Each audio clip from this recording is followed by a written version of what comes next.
তুমি দয়ার সাগর রহমানুর রহিম, তোমার দয়ায় পূর্ণ আমার সারা নিশিদিন, তোমার দয়ায় পূর্ণ আমার সারা নিশিদিন। সুবহানাল্লাহ পড়ে। আল্লাহর যে এই অপার দয়া ভালোবাসা, এটার উপর আস্থা আছে তো, নাকি নিজের ঈমান আর আমলের উপর আস্থা রাখবেন? আমাদের আমল, আমাদের ইবাদত, আমাদের সালাত, যাকাত, এগুলো আমাদেরকে জান্নাতে নিতে পারবে? আমাদেরকে জান্নাতে নিতে পারে শুধুমাত্র কেবলমাত্র আল্লাহর দয়া আর ভালোবাসা। আমরা যে লোক দেখানো নামাজ পড়ি, ইবাদত করি, আল্লাহর কসম এটা মিজানের পাল্লা রেখে দিলে এটার কোনো ওজনই হবে না। আমাদের আশার জায়গা, ভরসার জায়গা একটা, সেটা হলো আল্লাহর দয়া। চিল্লায় বলেন ঠিক কি না? বনি ইসরাইলের এক আবেদ 100 বছর আল্লাহর ইবাদত করেছে।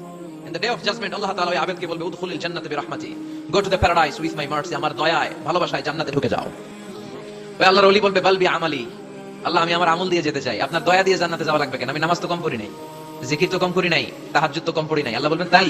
এত তাহাজ্জুদ করেছিস, আমি যে চোখ দিয়েছি এই চোখের নিয়ামতের শুকরিয়াই তো তোর আদায় হয় না।